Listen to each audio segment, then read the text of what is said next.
Bill Simmons wrote an article on Grantland on how to fix the Lakers. Now, it's surprising, obviously, because he's from Boston. He is a die-hard Boston sports fan.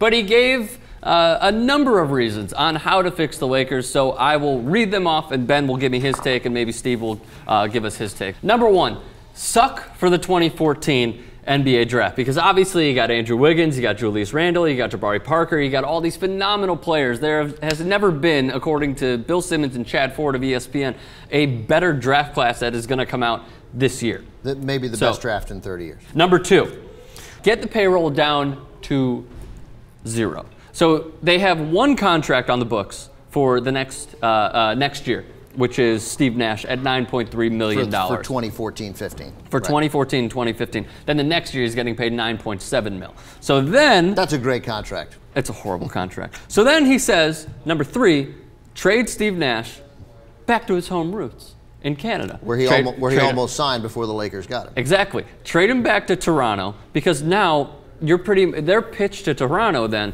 is that, look, you got DeRozan, who's signed to a multi-year extension. You got Rudy Gay, and then you got a few others like Steve Novak, Marcus Camby, among a few others. But then those contracts are going to expire. Steve Nash's contract is going to expire. You're going to have a ton of free money for 2015. What Bill Simmons did here is consistently repetitive. I mean, it's good, but the fact is some of the 10 things were completely unrealistic.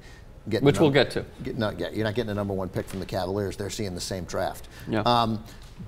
And obviously not now that they've signed Bynum. Yeah, but like there is some attractiveness perhaps in Nash going to the Raptors, because the Raptors don't want to, the Raptors want competitiveness. That's important to establish that it's a competitive team in that market. Nash is a hero there. That makes a great deal of sense. The contract is bad, but if he's healthy and can play 30 minutes a game, it's not the end of the world. And if the Raptors have the space, that's okay. What you don't want the Raptors to do is put themselves in a situation where they can't make a move for a significant free agent in 2014, but LeBron James, Dirk Nowitzki, and Carmelo Anthony. Danny Granger. And not quite in that level. Number 4, trade Pau Gasol to the Chicago Bulls for the expiring contracts of Luol Deng and Kirk Heinrich, which I don't think, we like to call them Gar Pax, Gar Forman and John Paxson will ever do. His other trade is, as you indicated, to the Cavaliers. Trade him for Varejao and a first-round pick. If the Cavaliers are seeing the same draft, why on earth would they give up a #1 pick for the chance to be, Simmons is like to be pseudo-competitive, a pseudo-contender.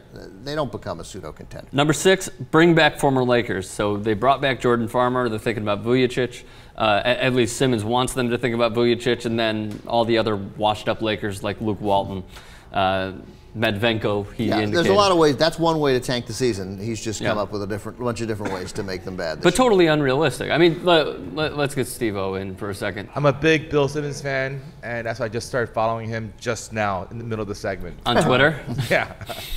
But I agree with everything he said, and I agree a lot of it's unrealistic. But if the Lakers are going to tank, that sucks for Lakers fans, unless you bring back all these old Lakers for 10-day contracts. I mean, it's brilliant. It's genius. I love it. Tell Jack Nicholson to stay home. Give them to Justin Bieber or Phil Jackson, his tickets, which obviously won't happen. I'm going to continue. Hang on. Keep Mike D'Antoni because he's a horrible coach.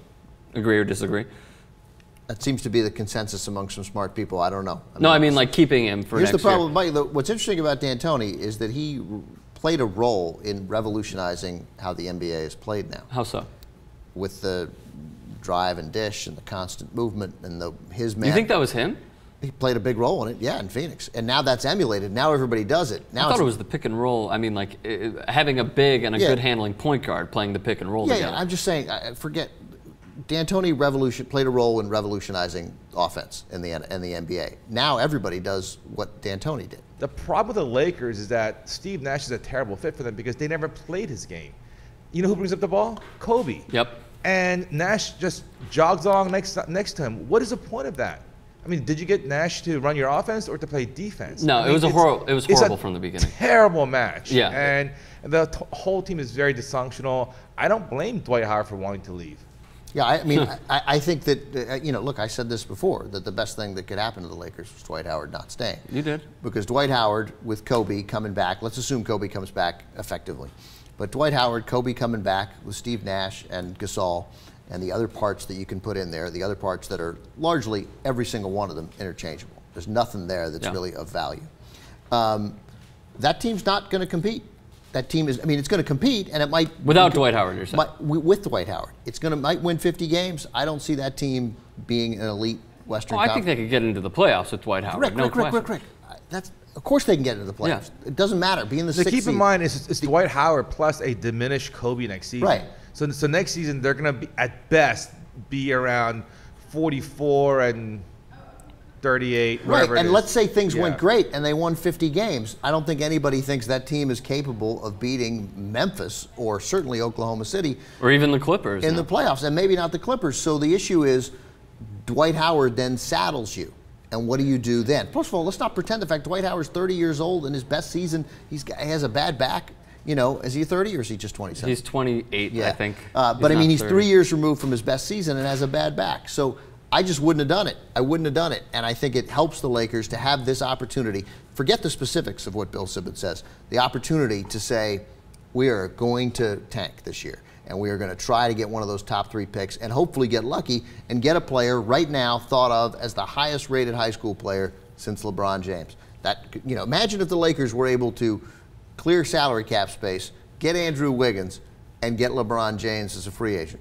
I mean, then that's it. Then they're set for 10 more years. Delay Kobe's return as long as possible. That's not going to happen because he's the most competitive person I've ever seen, aside from Michael Jordan. And then number 10, let Kobe ball hog so he can try to pass Kareem for most points.